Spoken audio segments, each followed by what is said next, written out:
आशा की किरण। જેને કદી પણ પરમાત્માની કથા સાંભળી નથી એના કાન નથી, સર્પને રહેવાના દર છે. સારું સાંભળ્યું જ નથી, તમે સારું વાવ્યું જ નથી, સારું ઉગે ક્યાંથી? સારું સાંભળ્યું જ નથી, સારું જોયું જ નથી. ભક્તો, તમને એમ થાય એવું હતાશ, એવા લાખો કરોડો લોકો જીવન જીવે છે અને ખબર જ નથી પરમાત્માની કથા એટલે શું, ખબર જ નથી. અમારા બહુ અનુભવ હોય, અમે દેશાંતરમાં ફરતા હોય ને ત્યારે ઘણા લોકો મળે કે સ્વામી આવી વાતો હોય, આવી રીતે પરમાત્મા પ્રગટ થાય, આ બધું અમને ખબર જ નહોતી. અમે તો ફલાણ જગ્યાએ ઘણા કે અમે ઘર સભા સાંભળી, એક દાડો અમે તો બેઠા બેઠા ટીવી ને રિમોટ લઈને ફેરવતા હતા.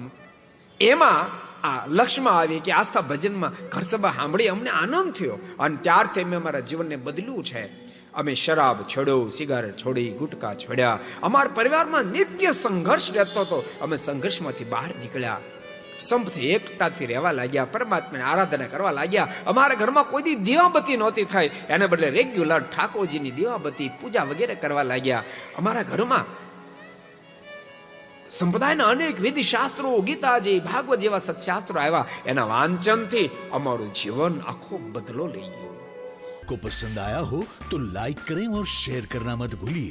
सब्सक्राइब करें सरदार कथा चैनल को और बेल आइकॉन पर क्लिक करना मत भूलिए लेटेस्ट वीडियो सबसे पहले पाने के लिए.